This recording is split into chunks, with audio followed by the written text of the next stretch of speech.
What happens when a man who's built his life around the idea of giving others a fair chance stumbles upon a truth he wasn't ready for, a truth that shakes his beliefs to their very core? Let's dive into the story of Mason Turner, a self-made entrepreneur, and how a single day changed everything he thought he knew about himself, his business, and the people who worked for him.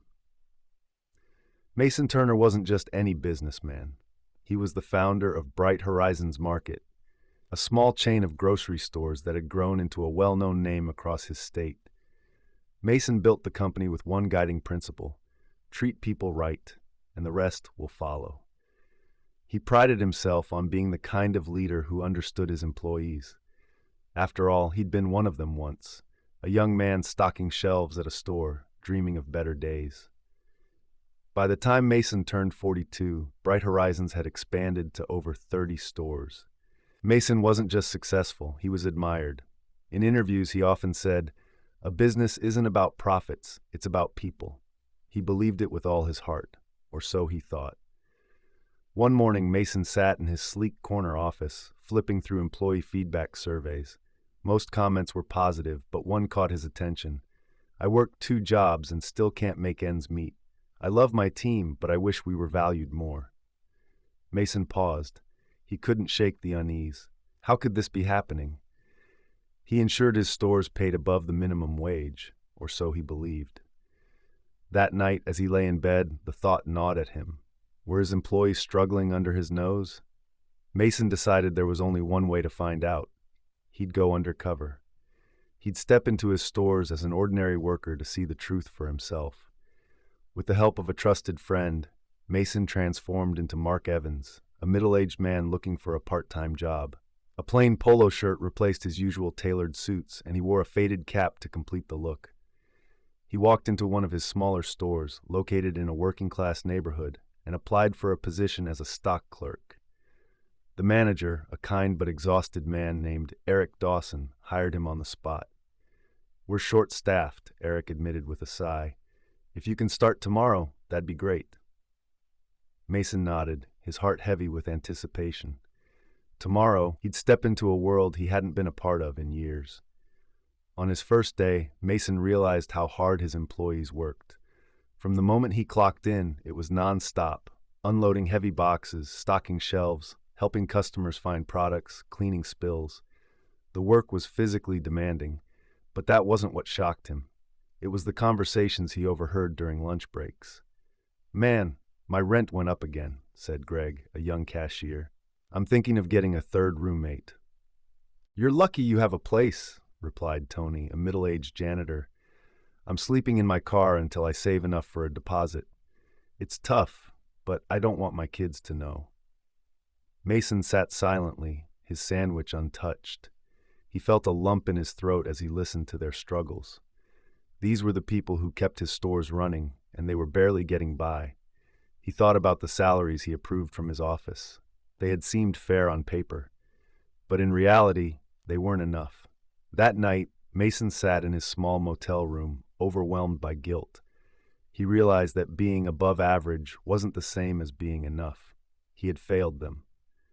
Determined to learn more, Mason struck up conversations with his coworkers. He grew particularly close to Eric, the store manager. Eric was a father of 3, and though he earned slightly more than the hourly staff, it wasn't much. One evening, Eric confided in Mason. "I love this job because of the people, but sometimes I feel like I'm stuck. I want to give my kids a better life, but I can't even save for their college." Mason's heart broke. He had always believed that the managers in his stores were thriving. After all, they received bonuses and health benefits. But Eric's words revealed a deeper truth. His employees needed more than just a paycheck. They needed hope. The final straw came when Mason witnessed Greg, the young cashier, being reprimanded for accidentally scanning an item twice. Greg apologized profusely, explaining that he was exhausted from his second job. Mason watched as the boy's hands trembled. It was clear to him that Greg was doing his best, but the system wasn't giving him a fair chance. The next day, Mason decided it was time to reveal himself. He called a staff meeting and stood before his team, dressed as Mark Evans. Taking off his cap, he said, I haven't been honest with you. My name is Mason Turner, and I'm the owner of Bright Horizons Market.